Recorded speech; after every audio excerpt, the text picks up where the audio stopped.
Mr. Vice Chairman, first of all, I must place on record my grateful thanks to the University Grants Commission for the work that they have done for the advancement of higher education. They have done good work and in full cooperation with the Education Ministry.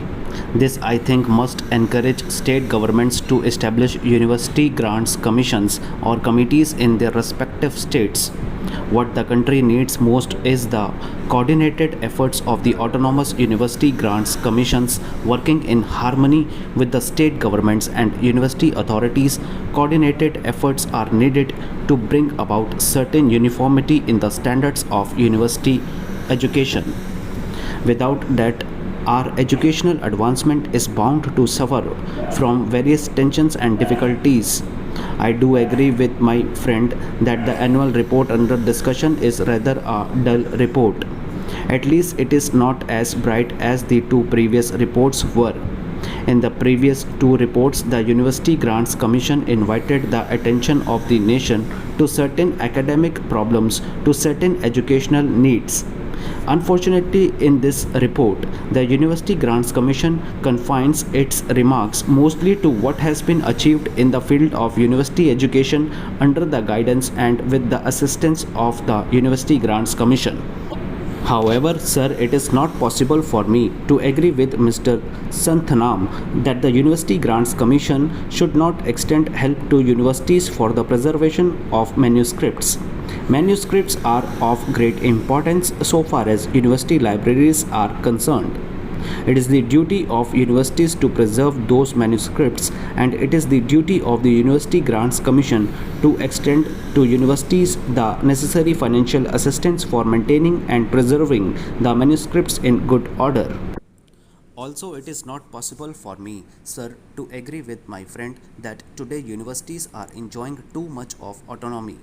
I agree with the University Grants Commission, which 2 years ago remarked that freedom is vital for education and democracy, and I personally feel, sir, that one plea or the other, university autonomy and academic freedom are being restricted rather than being extended as they must be. I do not think, sir, that a social purpose or a social value can be imparted in the teaching by a teacher through the imposition of restrictions on his freedom of thinking.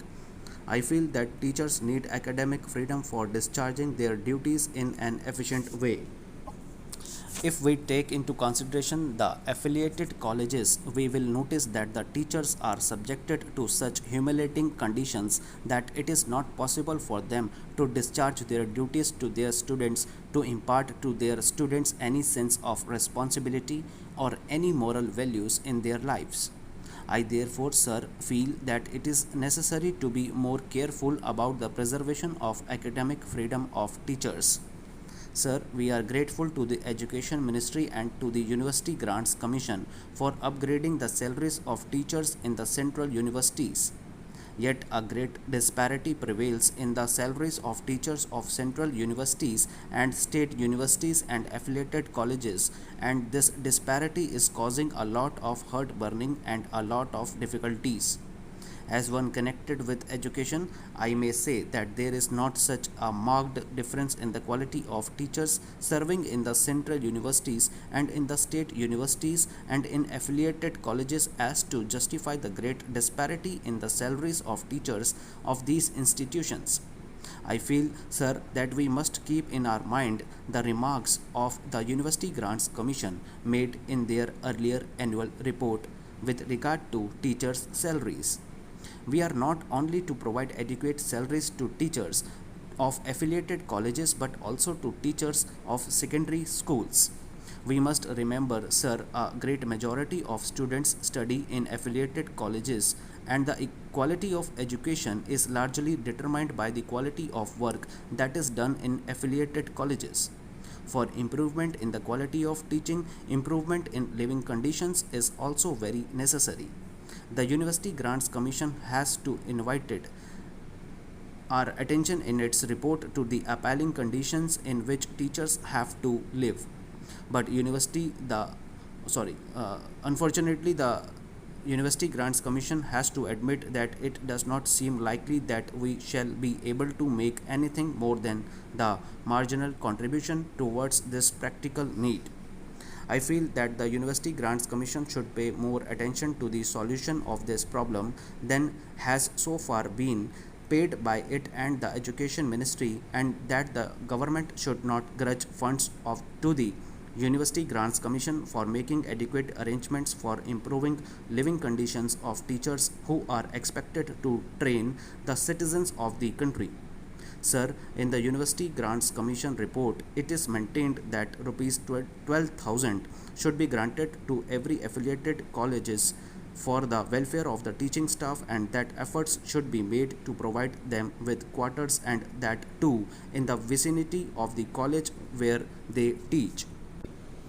Mr. Vice Chairman, I would now like to make a few observations on the Ministry of Education. Education is basic to any national regeneration. It is true that it does not bring any return as our other projects do, as for instance the steel projects or the irrigation projects do. But this is the investment that is designed to help building up of the human material. It is agreed that education has expanded after independence and during the plan periods. But it is a matter for concern that the content of education has not been equal to our expectations. Even today, we are engaged in experimenting with all types of education from the basic stage up to the university level.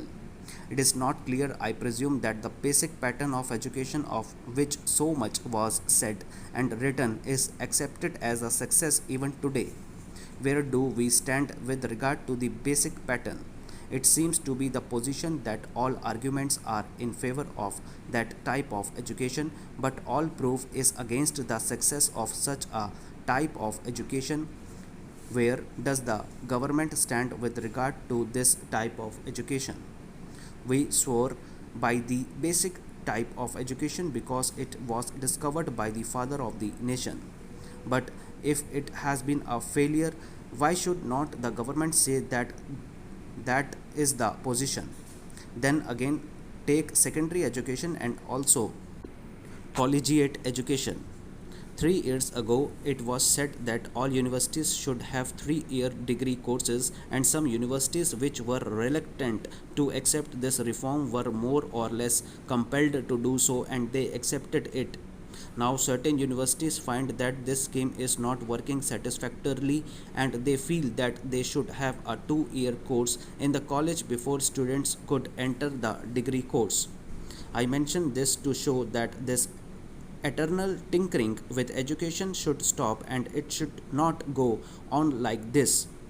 This uncertainty is not only with regard to the main objective of education, the main structure of education from the primary to the collegiate level, but also with regard to the courses of studies, instructions, and also with regard to the language or medium of instruction. Mr. Chairman, up to the secondary stage, it has been accepted that the medium of instruction should be the regional language.